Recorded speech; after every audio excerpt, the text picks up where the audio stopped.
বাড়ির মানুষজন কই যেন গেল, ওই যে চুলার মধ্যে তরকারি নাকি কি যেন রেখে, তো চুলার উপর তরকারি কোথায় গেল বলতে পারছি না। তো এই যে এখানেই আমরা আসলে ওইখানে সেই রান্না বান্না করে আমাদের জন্য। তো এই যে গ্রামের যে রান্নাঘর। কি অজু করে আসলা? এই যে অজু করার জায়গা, গ্রামের পরিবেশ বলে কথা। মানে গ্রামের যে সুন্দর প্রকৃতি, এটাই হচ্ছে তার অন্যতম উদাহরণ। ঘর দুয়ারে তারা নাই, দরজা বন্ধ, আমরা এসে দাঁড়িয়ে আছি। তো আমরা এখন যাব আমাদের বাগানে, বাগানটা আগে দেখে আসি, গাছগাছালির কি খবর। আমরা তো গাছের খবর নেওয়ার জন্যই আসছি। আসসালামু আলাইকুম, আশা করি সবাই ভালো আছেন। আলহামদুলিল্লাহ, আমিও আপনাদের দোয়ায় ভালো আছি। আমরা চলে আসছি গাজীপুর রাজাবাড়ি।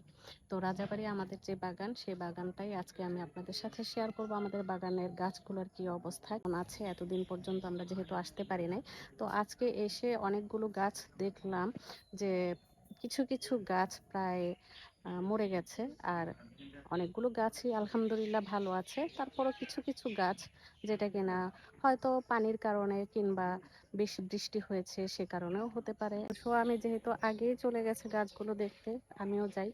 তাড়াতাড়ি সন্ধ্যা হয়ে যেতেছে।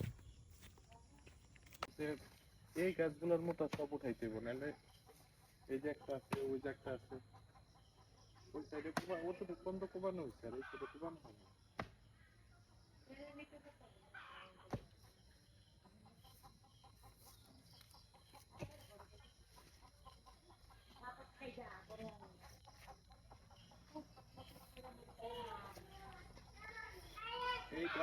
এই যে আমার পছন্দের গাছটা আপনাদের সাথে শেয়ার করি।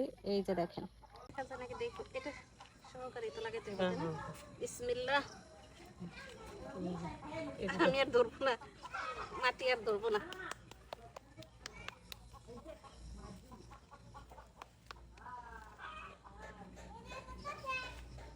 বাঁকা হয়েছে মনে হয় না?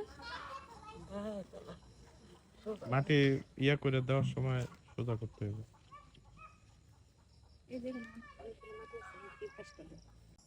আচ্ছা, ঢাকা থেকে এত কষ্ট করে আসলাম গাছগুলো দেখতে, মানে আসছি আবার চলে যাব, কষ্ট লাগতেছে যে আমি যেই গাছটা লাগাইছি সেই গাছটাই গেল শেষে। আমার তো, তোমার কোনো বক্তব্য আছে? আমার হাতে কি কোনো গাছ হবে আদৌ? না, গাছ ওটা হলো ইয়া ছিল তো, ছোট ছিল, ছোট গাছ ছিল, এই জন্য। বড় গাছ, ওইটা তো আমার আপেল গাছ ছিল, বড় গাছ লাগাইলে মরতো না। পছন্দের গাছটাই গেল শেষে, ভালো লাগতেছে না, কষ্ট লাগতেছে।